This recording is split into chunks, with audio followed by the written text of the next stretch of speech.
Hello, Ivy here.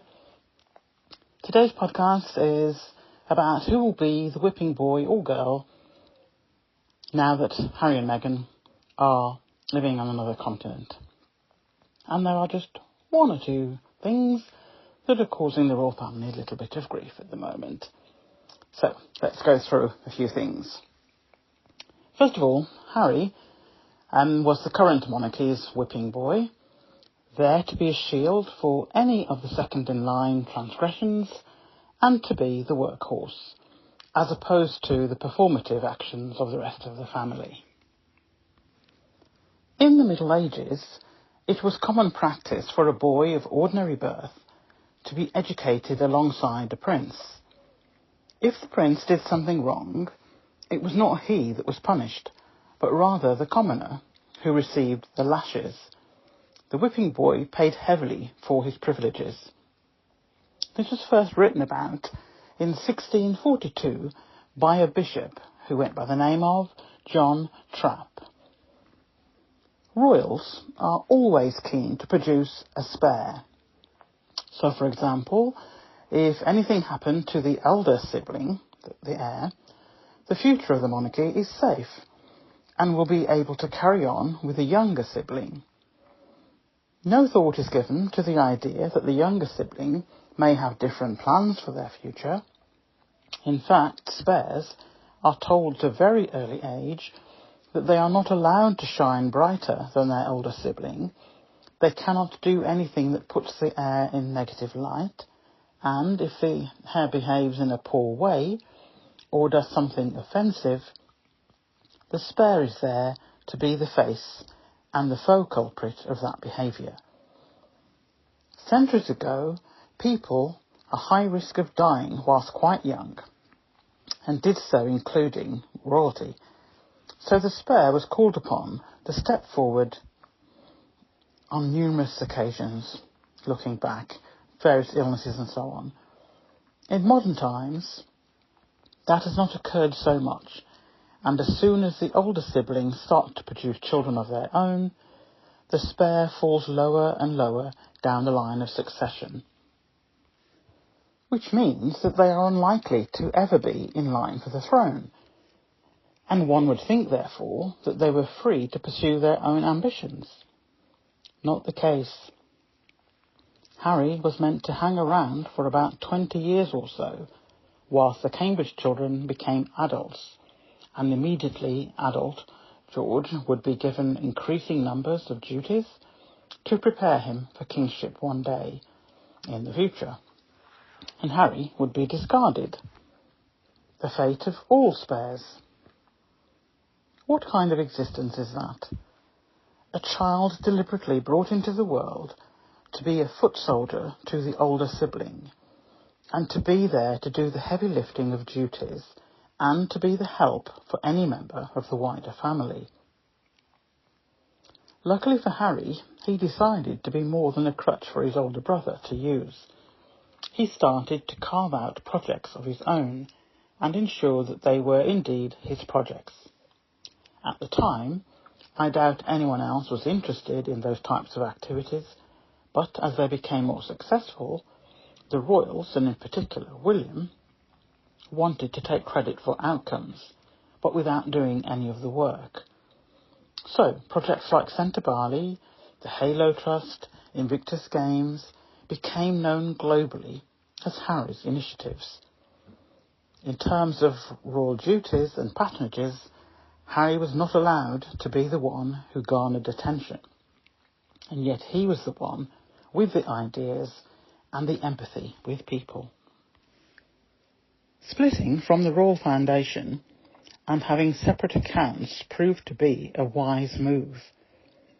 It is more than obvious where projects are sustainable and are generating income. Spares are never meant to leave, and from studies that I did last year, when I did an article about the psychological damage done to children who are brought into an environment where they are not allowed to have a voice of ambition, which outweigh their older siblings, develop a range of psychological issues which require professional help as they get older. In UK monarchy, they are not encouraged to seek help. For a family which claim to care about such matters, and who are patrons of charities which specialise in mental health issues, it does not give a lot of confidence of those charities, in fact any of their charities, and their growth in the future under the current set of circumstances.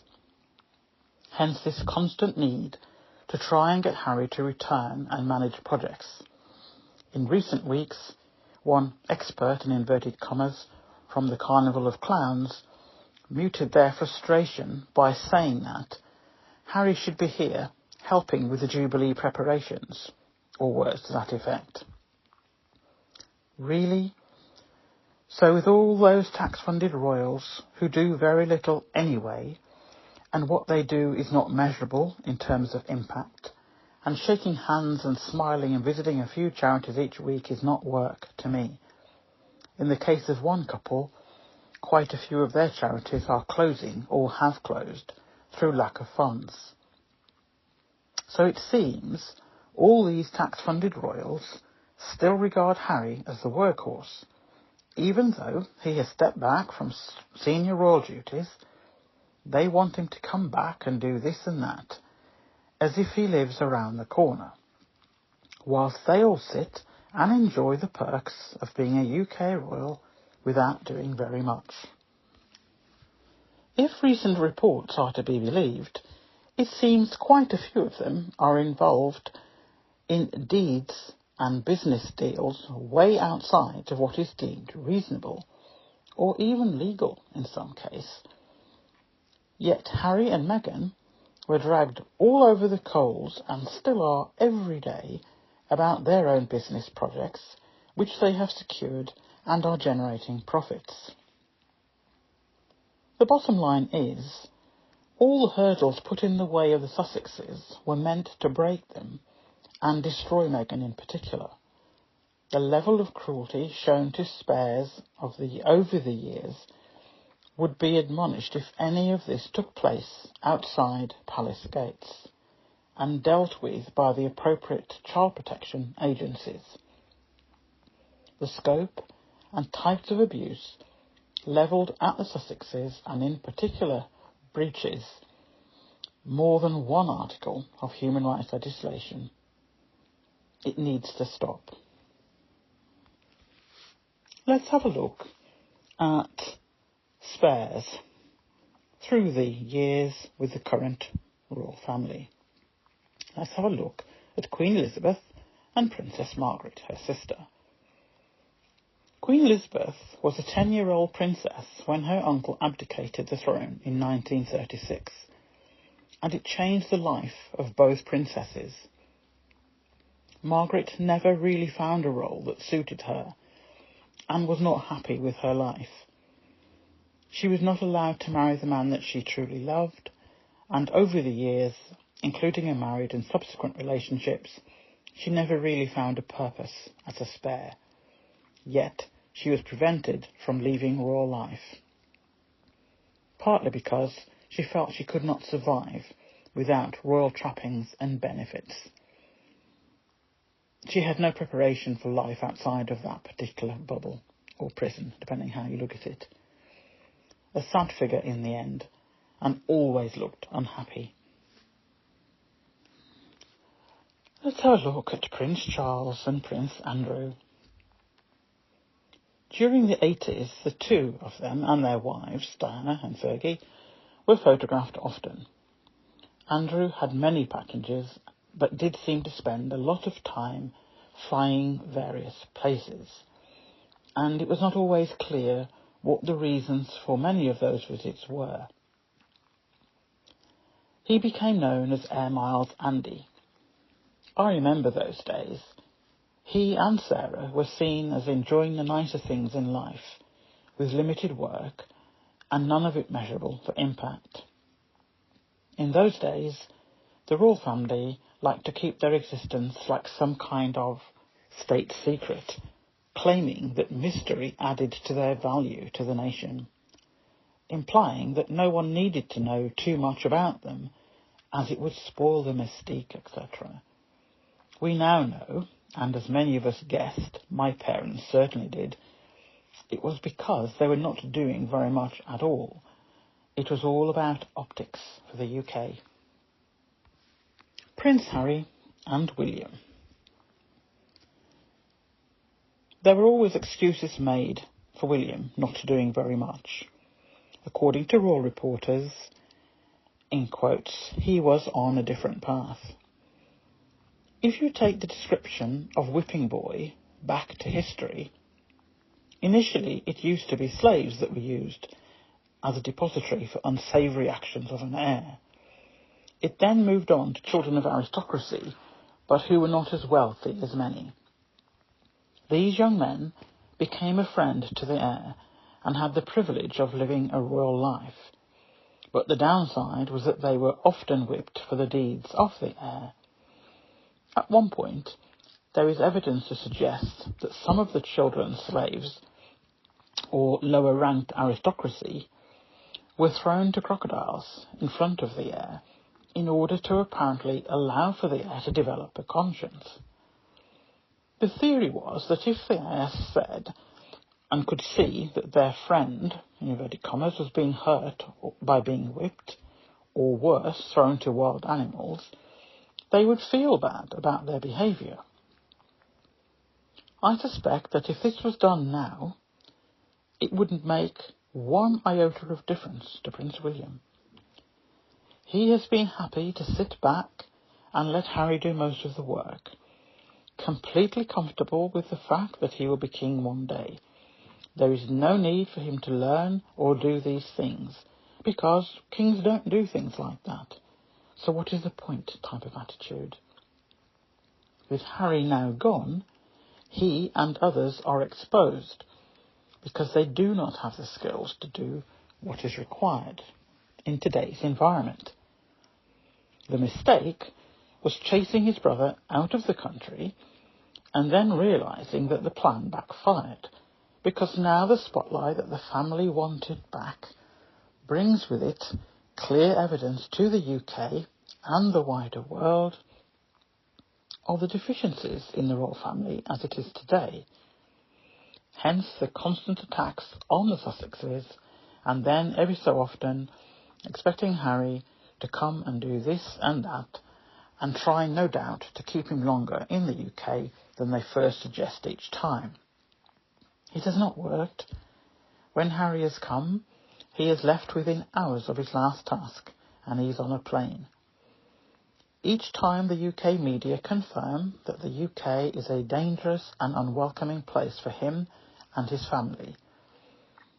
The plans not to renew the lease on Frogmore Cottage in March 2022 is a clear sign that Harry broke the mould and planned a clear pathway for himself, and one that he can carry out beyond the confines of palace life. The accounts being separate for the Sussex projects has been a distinct advantage with the formation of Archwell. Harry will be shown in history books of the future that he has forged a pathway for the other spares to follow, and that if the monarchy wants to keep the younger siblings within the royal family framework, then there has to be a way that the siblings are allowed to carve out a role for themselves, which can be developed when the children of the heir become adults, rather than be cast aside when the firm no longer needs them, with no role or skills developed from which they can lead a meaningful existence, rather than rely on tax-funded income and show up for photo opportunities. Anyone with ambition and without parasitic tendencies would want such an option available to them. If things do not change, the Cambridge children, in particular Charlotte and Louis, will be required to be a support to George until he has a family of his own. The flaw with such a system, which relies on this constant supply of children, foot soldiers, coming through the ranks,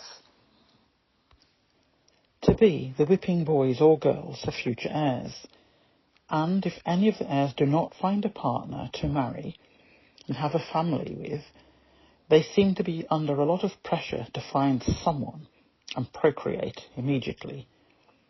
This happened with the Cambridges and so created a 10-year gap where Harry was expected to put all of his ambitions aside and just stick around until George is old enough to take on royal duties. And then Harry would be cast aside, as all royal spares have done for centuries. A random piece of information when looking through the life of spares over the years was the use of the word scapegoat, a term used when someone is blamed for something that some people know they did not do. In Jewish and Christian history, a goat was an animal which metaphorically was used to symbolise the carrying the sins of the community. Goats had a plaque placed on their head and were sent off into the wilderness. It was deemed that the piece of wood signified the sins, and the goat was carrying all the sins away from the community.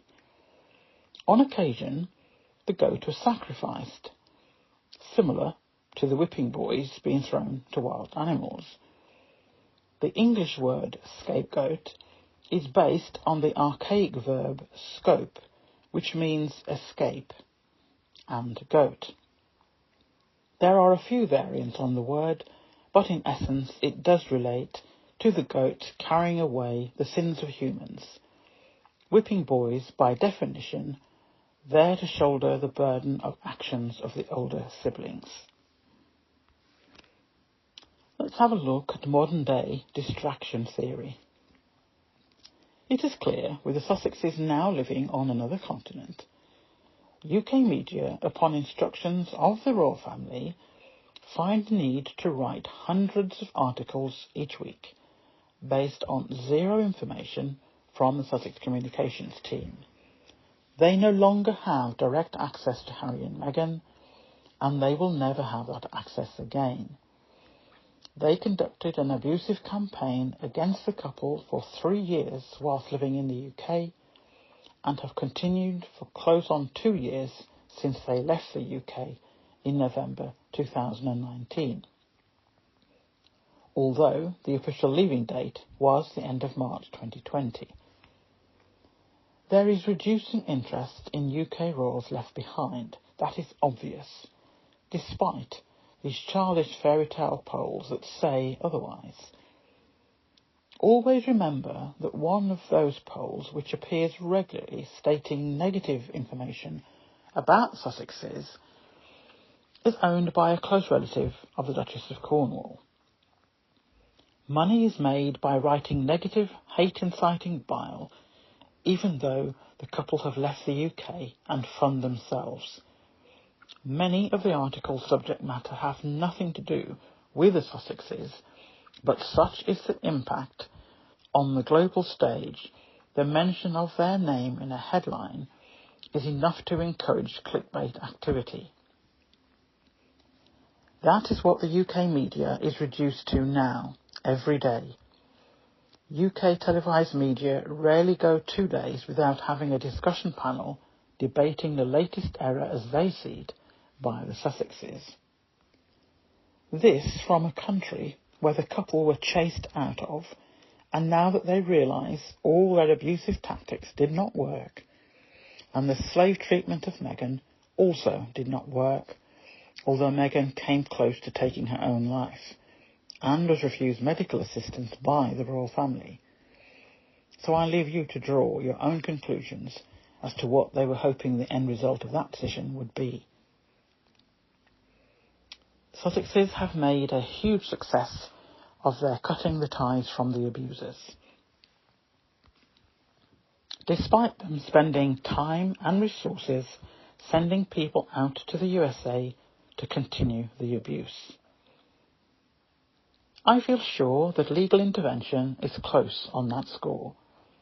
If a family member who is a child is not allowed independent thought and is not allowed to fulfill their own potential, then that is an abusive relationship, and one which a working class family would not be allowed to continue for decades.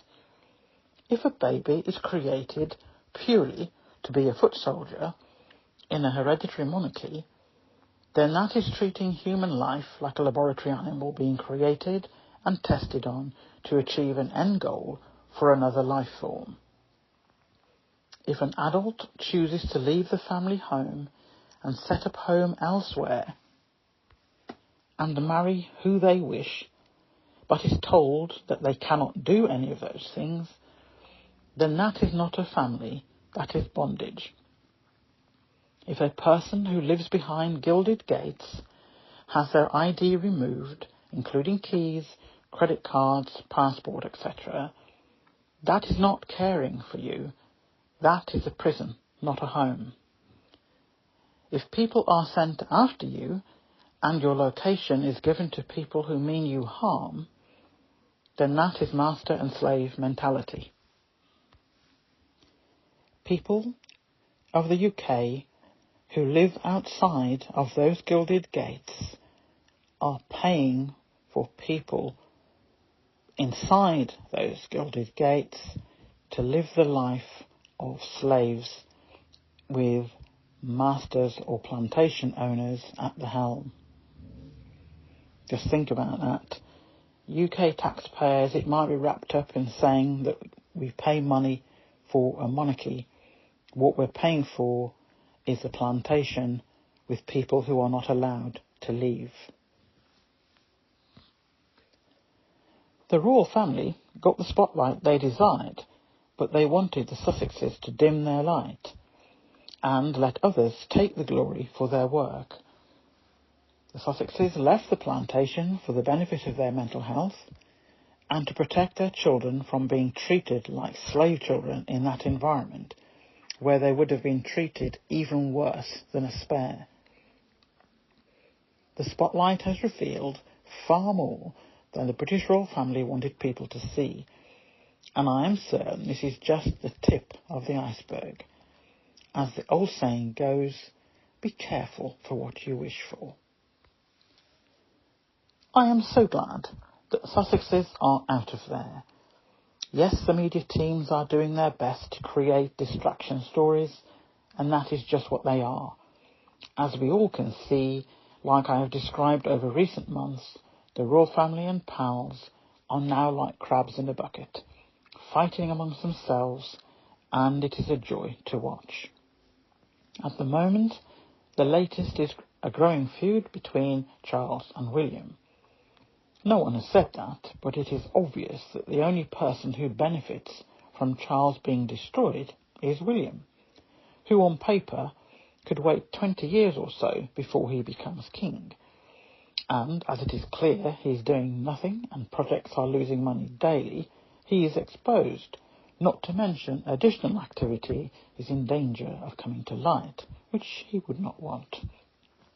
And according to human rights legislation, under Article 8, he's managed to get all of that information, any discussion about it, suppressed. And for that, no doubt there are favours being called in, so as we are seeing at the moment, negative stories about other people within the royal family, but not that much on William. So you draw your own conclusions from that. Kate has done nothing of repute in 20 years, half of that time as a queen consort in waiting. She is another who needs the face to hide behind of playing dress-up full-time and being able to justify it. Diplomats, none of them have that skill, and I mean none in the royal family, though some are better than others.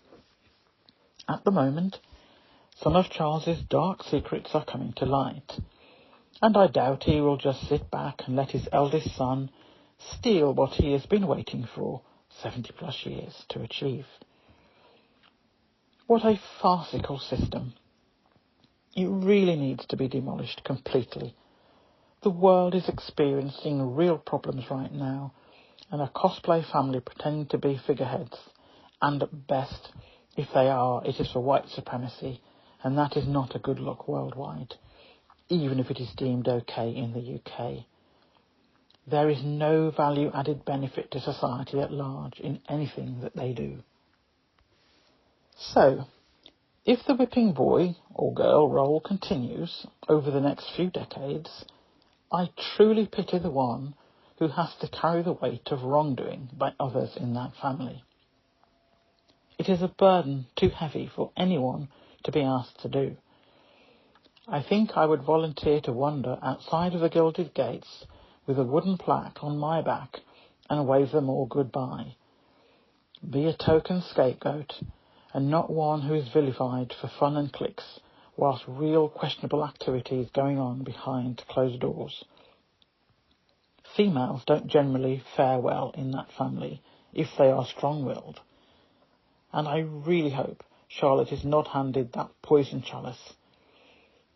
I would like to see all 3 of the Cambridge children walk away from this outdated practice.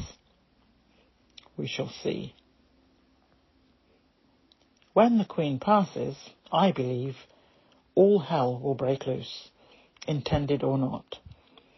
I do not see either Charles or William lasting long, particularly with the younger generation not impressed with the monarchy at all, and that was without these latest news items. Young people generally recognise that Sussexes have been treated very badly, and the world has seen the underbelly of the UK. Lights are going out on Shutter Island, and shelves are becoming empty of basic items. There is zero need for an already affluent family to save their wealth and play dress-up diplomacy on UK taxpayer funds. People are hurting around the world, and self-serving modern-day slave owners need to be removed from modern-day societal structure. We shall see. The younger generation have seen the light. There is hope in the future. Signing off for another week. I hope that you find that interesting. I hope you find it useful. I will include, as usual, all of my references in an article, and it will be on my website, and hopefully this week it will actually show. As I did post on the last podcast, note to say there were delays, even though I'd scheduled the article last week to appear at 8:45. I discovered a couple of days ago that it was still there saying scheduled at 8:45 with last Sunday's date. It is now sorted, the article is there.